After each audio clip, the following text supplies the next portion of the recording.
Neste trabalho, iremos abordar o tema modos de transmissão e modo de prevenção e proteção ao Covid-19.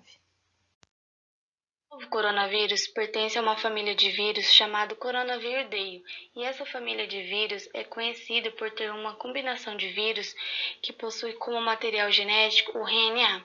O primeiro alerta do governo chinês sobre o aparecimento desse novo vírus foi no dia 31 de dezembro de 2019, onde a OMS recebeu um comunicado sobre uma grande quantidade de casos de pneumonia com origem desconhecida em uma cidade chinesa. Por se tratar de um vírus altamente contagioso, as medidas preventivas são fundamentais para conter esse vírus. Segundo a OPAS, a doença pode ser transmitida principalmente de pessoa para pessoa, por meio de gotículas do nariz ou boca, que se espalhem quando uma pessoa com Covid-19 tosse, espirre ou fale. Essas gotículas são relativamente pesadas e não viajam para longe, e caem rapidamente no chão. As pessoas podem ser contaminadas se respirá-las. Por isso, é importante manter sempre 1 metro de distância uns dos outros. As gotículas também podem pousar em superfícies e objetos ao redor, como, por exemplo, copos, maçanetas, celulares, entre outros. Esses objetos também podem ser o meio de contaminação, a partir do momento em que o indivíduo coloca a mão sobre esses objetos contaminados e então leva a mão suja até a boca, olhos e nariz, podendo levar o vírus para si. Por isso é importante lavar as mãos regularmente com água e sabão. E se não tiver acesso no momento, limpá-las com álcool em gel.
Quanto ao tempo que o vírus que causa Covid-19 sobrevive em diferentes superfícies.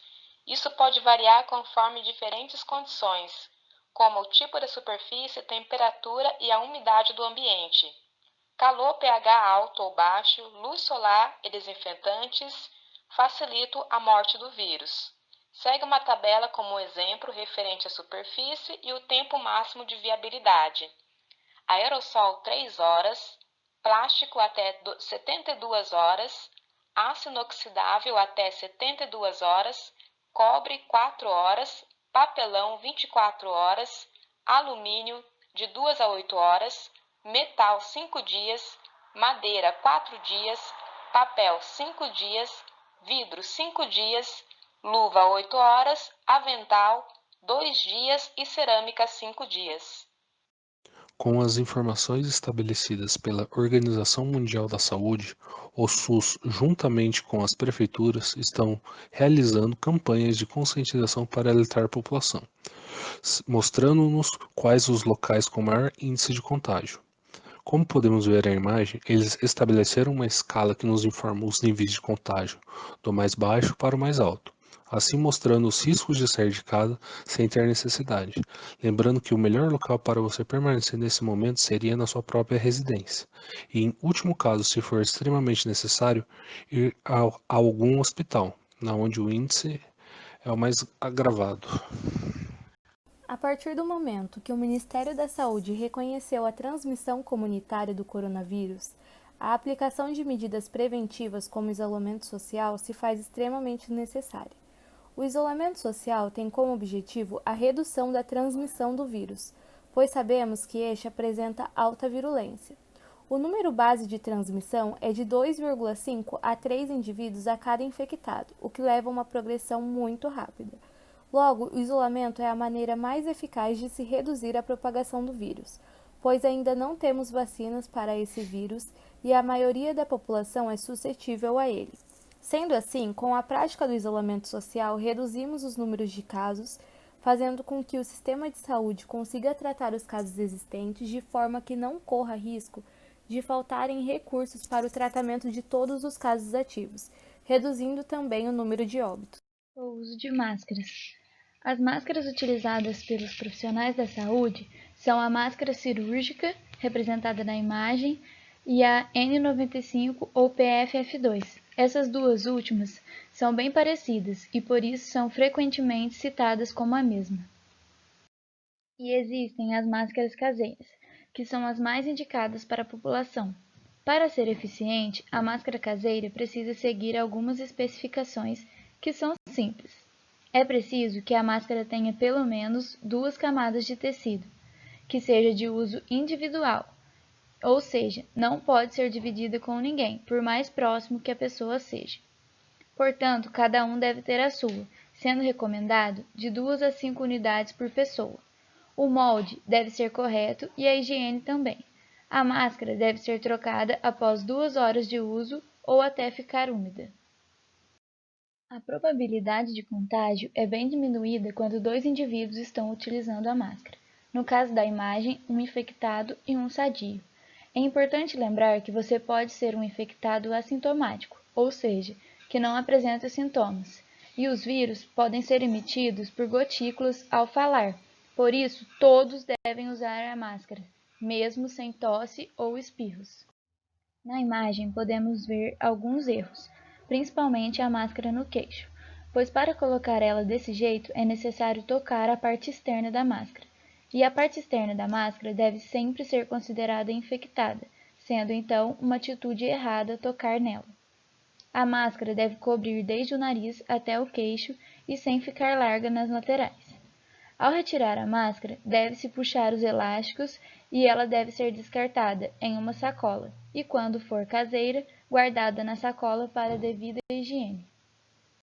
Na higienização, deve ser utilizada a água sanitária, tendo uma proporção de diluição indicada na imagem. A cada 500 ml de água, diluir 10 ml do produto. E em seguida, é necessário fazer a higienização das mãos. Recomendações para diminuir a propagação do Covid-19, conhecido como coronavírus. É necessário uma lavagem adequada das mãos. Molhe as mãos e utilize sabão de sua preferência, de barra ou em líquido. Esfregue a palma das mãos, o dorso das mãos, esfregue o polegar entre os dedos, lave bem os punhos e após a lavagem das mãos, seque-as com papel toalha. Caso não tenha, seque com a toalha de pano e troca a toalha quando ela estiver molhada. Como medida de prevenção do Covid-19, conhecido como coronavírus, é recomendado o uso do álcool gel, de preferência 70%. Aplique na palma das mãos a quantidade suficiente do produto, cobrindo toda a superfície das mãos. Friccione a palma das mãos e entre os dedos e o dorso das mãos até ficar seco. Duração do procedimento: 20 a 30 segundos. Alguns cuidados que a gente precisa ter ao entrar dentro de casa. O primeiro deles é lavar as mãos com água e sabão. Os calçados que a gente faz a utilização precisam sempre ser higienizados. Os objetos, como bolsa, carteira, chaves, deixar sempre na entrada da casa, numa caixa separada. As roupas que foram utilizadas na rua, assim que chegar, já retirem elas, coloquem num saco plástico para que elas possam ser lavadas depois. E em seguida já tome direto um banho. Se você não puder tomar aquele banho no momento, pelo menos faça a higienização das partes do corpo que ficou mais exposto. Os objetos que a gente utiliza pessoal, que é referente a celular, óculos, sempre fazer a higienização. Se você trouxe da rua algum tipo de mantimento, sacolas ou qualquer tipo de produto, lave essas embalagens com água e sabão.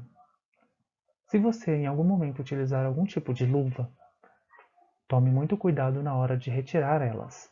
Retirem as luvas com cuidado, coloquem num saco e faça o descarte. Em seguida já lave as mãos com água e sabão.